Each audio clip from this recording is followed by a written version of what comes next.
Hello everyone, this is my review on the 2006 Death Note live-action adaptation based on the manga and anime. This came out during the anime's run after the first 10 episodes. This movie adapts those 10 episodes. They were testing the waters for this movie, but before going out on the next one. I'm going to say my personal thoughts on this movie and discuss why it's a really good adaptation. As always, let's get started with the video.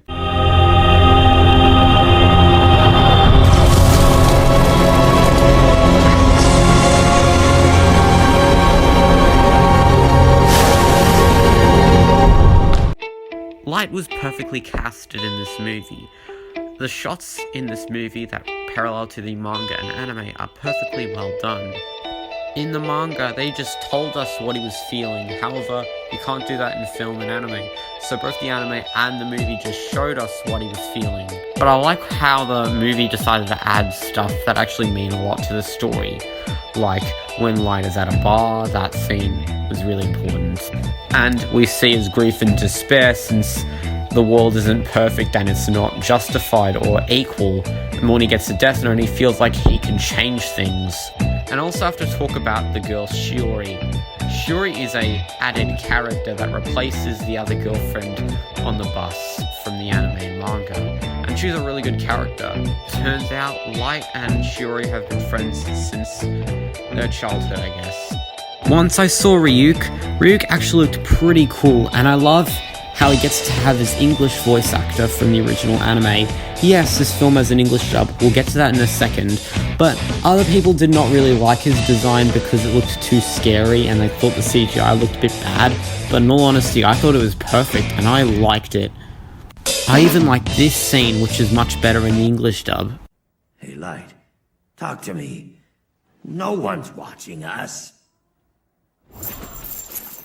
Give me an apple.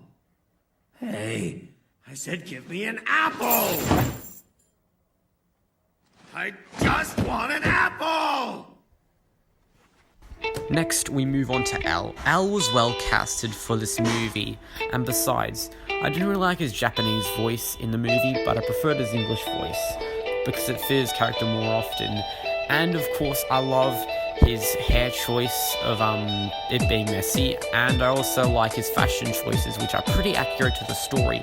They got his diets right and his personality and his overall in-depth understanding of the character. Like, he'll do these things, he'll go too far for his own selfish intentions as well, because let's face it, he wants to enact his own version of justice on other people too, so watch out for him.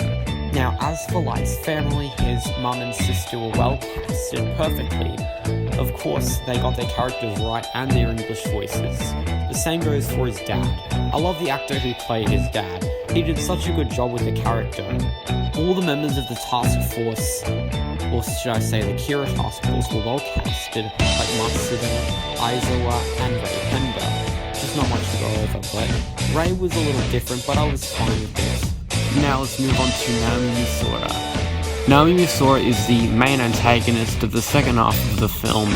Basically, they do a good job with the character, I like her actor, and I'm okay with them changing her voice actor, that's totally okay. But, of course, the story is still good. Basically, she's actually there when Rei dies, which is another thing I like.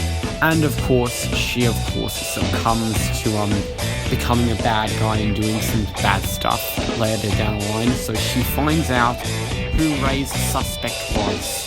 And it was none other than Light, of course. So she confronts Light, and Light's girlfriend thinks that she's gone crazy. And of course she is. They do a good job, even though she's deviating the most out of any other character we've seen. And of course she eventually does something that we're going to talk about later on. Now let's get on to some story structure and pasting. Light picks up the Death Note, then of course he tests it on criminals. Then he of course tests it again to make sure if it was real. Then of course he meets Ryuk, which is really good storytelling. Then of course we meet L, who challenges Light with the Lindell Taylor thing, which I pretty much like, which is kind of going to set off the battle between Light and L. Then of course their first battles begin with the FBI agents, then with Light. The cinematography is just spot on, flawless. here, by the way. And of course, Light ends up killing FBI agents by going on a bus jacking with Ray and then killing off Ray an episode after. Then of course Naomi steps in to become the second supporting antagonist next to Elle. Of course, later on, after she confronts Light, and then of course this is the next conflict that begins. Of course, later on, Elle of course puts security cameras within Light's household. He does the "I'll take a potato chip and eat it" scene, but he doesn't really say it, but he just does it anyway, which is the most important thing. And then we get to the all hope is lost moment where our main character's girlfriend is kidnapped, and then we make it to the climax, and of course Naomi tries to bait Light into killing Shiori, which is kind of a really dark thing, and I like it because Naomi has gone too far, and it's really good for her character here. And then of course it ends up with both Shiori and Light running to each other, but tragically it ends up with Naomi killing Shiori, sadly. At the end of the movie, it turns out the dust has been blown off, which means that Light actually made Naomi kill Shiori. And how he does it, he finds her name at the church, and then he later on writes their names separately on different pages, but they'll be corresponding because he can't just write Shiori kills Naomi. And it was really heartbreaking to watch that, especially it just shows how messed up Light is. Even Ryuk is like, "Oh my god kid, you are the devil." And then after that, we get this cool scene of Light and Elle staring at each other until the film ends, and then we later on get Misa Amane teasing for the next movie. Now, dubbing a Japanese movie isn't very easy to do, but they can do the best they can. So, they decided to do so with the voice actors from the anime. And let's be honest, the anime has a really good and incredible English dub. I bet this was made during the anime when the anime was blowing up when the dub was released, so they decided to English dub the movie, which was good on DVD when they brought it over to the US, and fans were also blown away because there were moments where the dub was better than the sub. Like I already said earlier, the I Want an Apple scene, and plenty more scenes when Elle said, Bang, bang, bang, bang, bang, bang! Hey, what the hell? Matsura!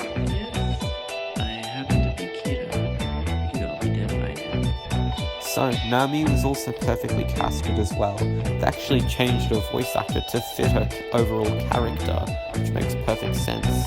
And Shiori also had a good English voice actor too. The film does a good job adapting both the manga and the anime.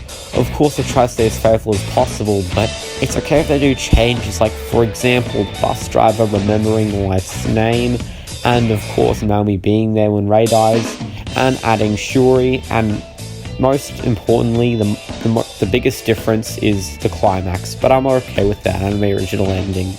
Of course, I try to parallel a lot of shots from both the manga and the anime.